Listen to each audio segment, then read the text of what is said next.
கார்த்திக் ரேவதி சீரியலில் ரேவதிக்கு நினைவு திரும்பியதும் அவங்க கார்த்தியை மறந்துடுறாங்க. கார்த்தி மனம் உடஞ்சு திரும்பி போகிறாங்க. என்ன நடக்க போகுதுன்னு பார்க்கலாம் வாங்க, வீடியோக்குள்ளே போகலாம். ரேவதி இருக்கிற நிலைமையை பார்த்ததும் கார்த்தி கோயிலுக்கு வராங்க. அங்கே வந்து சாமியார்கிட்ட அதுக்கான பரிகாரத்தை கேட்குறாங்க. அந்த பரிகார பூஜையும் சிறப்பாக செஞ்சு முடிக்கிறாங்க. ரேவதியை பார்க்கறதுக்கு திரும்ப ஹாஸ்பிட்டல் போகிறாங்க. அங்கே ரேவதியை பார்த்ததும் கார்த்தி பேச பேச ரேவதி பழைய நினைவுகள் வந்ததும் அவங்க கண்ணை மூடுறாங்க. அப்போ டாக்டர் வந்து சொல்கிறாங்க, அவ்வளோ நேரமாக கண் திறந்திருந்தவங்க இப்போ கார்த்தி பேசுனதுக்கு அப்புறமா கண்ணை மூடி இருக்காங்க. அவங்க ஆப்ரேஷன் பண்ணிடலாம் அப்படின்னு டாக்டர் சொல்லிடுறாங்க. சரிங்க டாக்டர், எவ்வளோ சீக்கிரம் முடியுமோ அவ்வளோ சீக்கிரம் ஆப்ரேஷன் பண்ணி எங்கள் ரேவதி எங்களுக்கு திருப்பி கொடுங்கன்னு கேட்குறாங்க ராஜராஜனும் சாமுண்டீஸ்வரியும். கேட்ட டாக்டரும் உடனே ஆப்ரேஷன் பண்ணிடலாம், ஆனால் நீங்கள் கையெழுத்து போட்டு கொடுங்க. ஆப்ரேஷன் பண்ணதுக்கப்புறம் என்ன வேணாலும் நடக்கலாம்.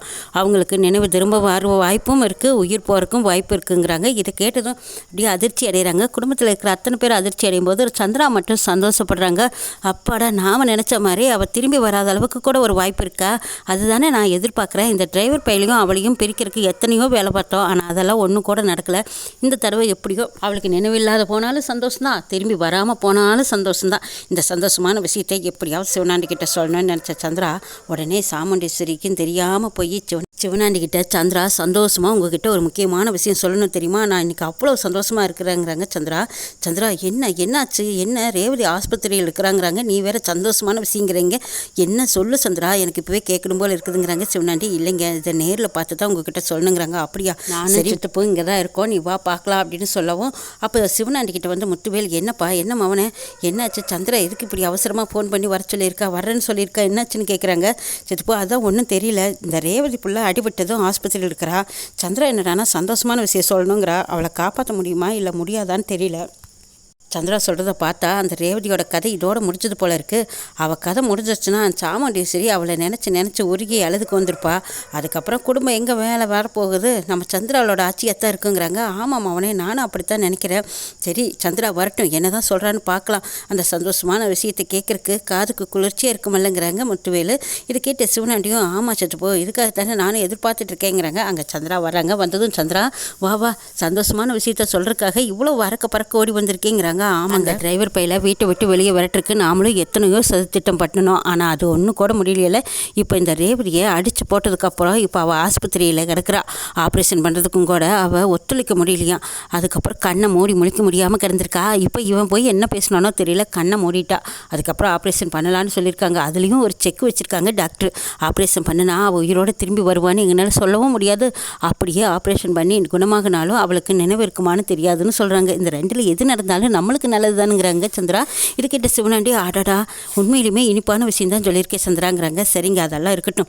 ஆமாம், அவள் அடிபட்டதுக்கு காரணம் யார், நீங்கள் தானே, நீங்கள் 2 பேரும் சேர்ந்து அவளை அடிபட்டு போட்டிங்களாங்கிறாங்க. இதை கேட்டதும் முத்துவேலு சிவனாண்டியும் அதிர்ச்சி அடைகிறாங்க. சந்திரா, நீ என்ன சொல்கிற, எங்களுக்கு இதை பற்றியெல்லாம் ஒன்றுமே தெரியாது, நீ தான் ஏதோ சதி திட்டம் பண்ணி நான் நினச்சோம், இல்லை எதிர்பாராமல் நடந்துருச்சோன்னு கூட நாங்கள் நினச்சோங்கிறாங்க. ஆமாங்க, அப்போ நீங்கள் இந்த வேலையை செய்யலையா, அப்படின்னா கடவுளாக பார்த்து அவளுக்கு தண்டனை கொடுத்துருக்காங்க. ஏங்க சும்மாவாக விடுவாங்க, என்னையே கை நீட்டி ஒரு தடவை அடிச்சிட்டாங்க. அது மட்டுமா, உங்களையும் என்னையும் நம்ம 2 பேரும் எப்படி வாழணும்னு நினச்சோம், துடிச்சோம். ஆனால் வாழ விடாமல் எங்கள் அக்கா கறி எவ்வளவோ சதி திட்டம் பண்ணிகிட்டு இருக்கா. அது மட்டுமா, இந்த ரேவதியும் கார்த்தியும் சேர்ந்துக்கிட்டு நம்மளை பஞ்சாயத்தில் நிறுத்தி வச்சு என் கையாலேயே நீங்கள் கட்டின தாலியை கழட்டி கொடுக்கும்படி பண்ணிட்டாங்கல்ல, அந்த பாவமெல்லாம் அவளை சும்மாவா விடும், அதுதான் இந்த அனுபவிக்கிறா பாருங்கிறாங்க சந்திரா. ஆமாம் சந்திரா, நீ சொல்கிறதெல்லாம் சரிதான், அந்த பாவம் அவளை சும்மா விடாது. ஆனால் யார் செஞ்ச காரியமோ புண்ணியமோ தெரியல, எப்படியோ இந்த ரேவதி படுக்கி ஆயிட்டா. இதுக்கப்புறமா அந்த டிரைவர் பயலுக்கு நீ இங்கே என்ன வேலை, அவனை விரட்டுற வழியை பாருங்கிறாங்க. மொதல் வேலை அதை தாங்க நான் பண்ண போகிறேன். சரிங்க, இந்த நல்ல விஷயத்த சொல்லிட்டு போகிறதுக்கு தான் நான் வந்தேன்னு சொல்லிட்டு சந்திரா திரும்பவும் ஆஸ்பத்திரி போகிறாங்க. அங்கே போனால் ஆப்ரேஷன் பண்ணுறதுக்காக கார்த்திகிட்ட கையெழுத்து கேட்குறாங்க. அப்போ அந்த டிரைவர் பையன் கையெழுத்து போடக்கூடாது, ரேவதி நம்ம வீட்டு பொண்ணு, அக்கா நீ போடுக்காங்கிறாங்க. சாமுண்டீஸ்வரியும் சரி கொடுங்க நான் போடுறேங்கும் போது அப்போ ராஜராஜன் சொல்கிறாங்க, இதை பார் சந்திரா, வாயை முடிக்கிட்டு ஓரமாக ஒழுங்காக நெல் இருந்தாலும் ரேவதியோட புருஷன் தான் கார்த்தி, அவர் தான் கையெழுத்து போடணுங்கிறாங்க. அப்போ டாக்டர் அம்மாவும் வந்து சொல்கிறாங்க, ஏங்க என்னங்க பேசிகிட்டு இருக்கீங்க, பேஷண்டோட ஹஸ்பண்டு தான் கையெழுத்து போடணும், கார்த்தி சார் நீங்களே போடுங்கன்னு சொல்லும்போது கார்த்தி தான் கையெழுத்து போடுறாங்க. சாமுண்டீஸ்வரி அமைதியாக பார்த்துக்கிட்டு இருக்காங்க. கார்த்தி கையெழுத்து போட்டு கொடுத்ததும் டாக்டர்கிட்ட எப்படியும் அவங்க குணமாயிடுவாங்களேன்னு கேட்கும்போது, சார் நாங்கள் சொல்கிற மாதிரி தான், அவங்கள குணப்படுத்தினாலும் அவங்களுக்கு நினைவு திரும்புறது கொஞ்சம் கஷ்டம் தான், நீங்கள் கடவுள்கிட்ட வேண்டிக்கோங்கன்னு சொல்லிட்டு போய் ஆப்ரேஷன் பண்ணுறதுக்காக ரெடியாகிறாங்க. கார்த்தி விம்மி அழுதுகிட்டே இருக்காங்க. இதை பார்த்த மயில்வாகனை வந்து சமாதானம் சமாதானப்படுத்துகிறாங்க. சகலை நீங்கள் அழுகாதீங்க, நீங்கள் நினச்ச மாதிரி ரேவதி நல்லபடியாக குணமாகி வருவா. நிறைய பேர்த்துக்கு நீங்கள் நிறைய புண்ணியம் செஞ்சுருக்கீங்க, அந்த புண்ணியமே உங்களை காப்பாற்றும், நீங்கள் கவலைப்படாதீங்க சகலைங்கிறாங்க மயில்வாகனம். இது கேட்டு ராஜராஜனும் வந்து ஆமாம் மாப்பிள்ள நீங்கள் ஒன்றும் அழுகாதீங்க, கண்டிப்பாக ரேவதி திரும்ப வருவா, வந்ததுக்கப்புறம் நீங்கள் 2 பேரும் சந்தோஷமாக இருக்கத்தான் நாங்கள் பார்க்கத்தான் போகிறோம், நீங்கள் அழுகாதீங்க, மனசு விட்டுறாதீங்க, மனசு உடஞ்சிடாதீங்கன்னெல்லாம் நம்ம ராஜராஜன் கார்த்திக்கு சமாதானம் பண்ணி ஆறுதல் சொல்கிறாங்க. சாமுண்டேஸ்வரி கார்த்திவே பார்த்துட்டு இருக்காங்க. இவன் உண்மையிலுமே ரேவதி மேலே எவ்வளோ அன்பு பாசம் வச்சுருக்கான், இது புரிஞ்சுக்கலையோ, நாம தான் புரிஞ்சுக்காமல் விட்டுட்டோமா அப்படின்னு யோசிச்சுட்டு இருக்காங்க. இந்த பக்கம் சந்திரா என்னமா நடிப்பு நடிக்கிறான், எப்படியாவது இவனை இதோட கதையை முடிச்சு வெளியே அனுப்பிடணும்னு நினச்சிட்டு இருக்காங்க. கார்த்தி ஆப்ரேஷன் முடிகிற வரைக்கும் இங்கே என்னால் நிற்க முடியல, நான் கோயிலுக்கே போகிறேன் அப்படின்னு சொல்லிட்டு திரும்ப போய் சாமியாரை பார்க்க போயிருக்காங்க. அங்கே போய் சாமியாரும் வாப்பா என்ன ஆப்ரேஷனுக்கு எல்லாம் தயாராகிட்டாங்களா அப்படின்னு சொல்லும்போது ஆமாங்க இப்போ தான் ஆப்ரேஷன் பண்ணி முடிக்கிறாங்க, ஆனால் முடிக்கிறக்குள்ளே எது வேணாலும் நடக்கலான்னு டாக்டர் சொல்லியிருக்காங்க. இதை நினைக்கும் போது எனக்கு அப்படியே உள்மனம் பதறுதுங்கிறாங்க கார்த்தி.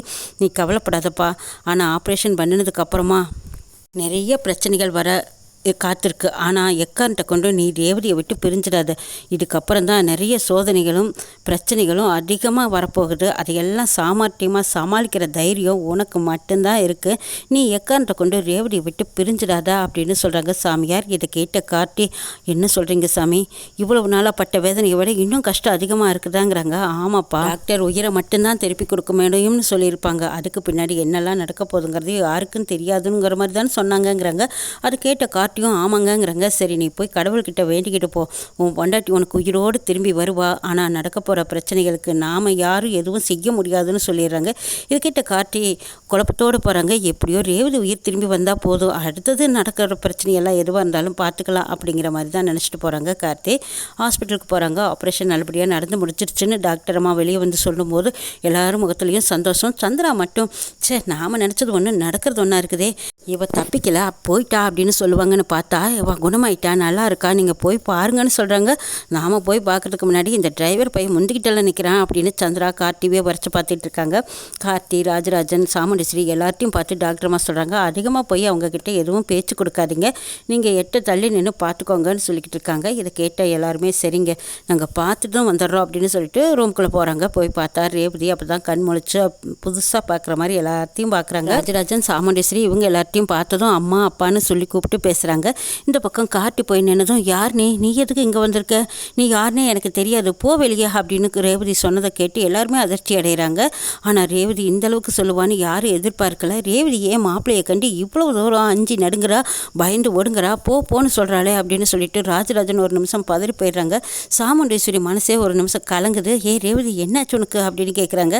அங்கே கார்த்தி மனம் உடஞ்சு நிற்கிறாங்க, கண்ணீர் தழுவ நிற்கிறாங்க. கார்த்தி ரேவதி குணமாகி வரணுங்கிறதுக்காக என்னோட வேண்டுதல் பிரார்த்தனை எல்லாமே இப்போது சுக்குநூறாக உடஞ்சிருச்சு அப்படின்னு கார்த்திக் கண்கலங்கி நிற்கிறதா பார்த்ததும் அங்கே இருந்த மயில் வாகனம் முதற்கொண்டு ஓடி வந்து சகலை நீங்கள் ஒன்றும் கவலைப்படாதீங்க, அவளுக்கு ஏதோ இந்த மருந்து மாத்திரை கொடுத்ததுனால அவள் மனசும் புத்தியும் ஏதோ பேதளிச்சு போயிடுச்சுன்னு நினைக்கிறேன், அதுதான் இப்படி உங்களை வெறுத்து பேசுகிறா, நீங்கள் ஒன்றும் கவலைப்படாதீங்க அப்படின்னு சொல்லும்போது கார்த்தி சொல்கிறாங்க பரவாயில்லைங்க, நடக்க போகிற எந்த பிரச்சனையாக இருந்தாலும் நான் சாமர்த்தியமாக சமாளிக்க தயாராக இருக்கேன், ஆனால் ரேவதியை விட்டு மட்டும் நான் போக மாட்டேங்கிறாங்க. இங்கே சந்திரா சொல்கிறாங்க இதை பாரு உன்னத்தான் அவள் யாருன்னே தெரியாதுன்னு சொல்லிட்டல, நீ வீட்டை விட்டு வெளியே போக தயாராக இருந்துக்கோங்கிறாங்க. இதை கேட்ட சாமுண்டேஸ்வரி சந்திரா எந்த நேரத்தில் என்ன பேசுகிறதுன்னு கூட தெரியாதா, ஒழுங்கு மரியாதையாக பேசாமல் அமைதியாக நில்லுங்கிறாங்க. அக்கா உனக்கு எதுவும் தெரியாதுக்கா, இவனால தான்க்கா இவ்வளோ பிரச்சனைக்கும் காரணம், இப்போ தான் இவருக்கு உயிர் திரும்பி வந்துட்டால, இனிமேல் நம்ம ரேவதி நம்ம கூடவே இருக்கட்டும்க்கா, இவன் ரேவதி கூட இருந்தாலும் சரி நம்ம கூட இருந்தாலும் சரி பிரச்சனை தேவையில்லாமல் பிரச்சனை தாக்கா, இவனோட ராசி அப்படி, அதனால தான் நம்ம வேண்டா வெறுப்பா இவனை வெறுத்தாலும் திரும்ப திரும்ப ஒட்டிக்கிட்டு இருந்தான். இப்போ பார்த்தியா ரேவதி பேரை சொல்லித்தானே இவ்வளவு நாளாக நம்ம வீட்டில் ஒட்டிக்கிட்டு இருந்தான்,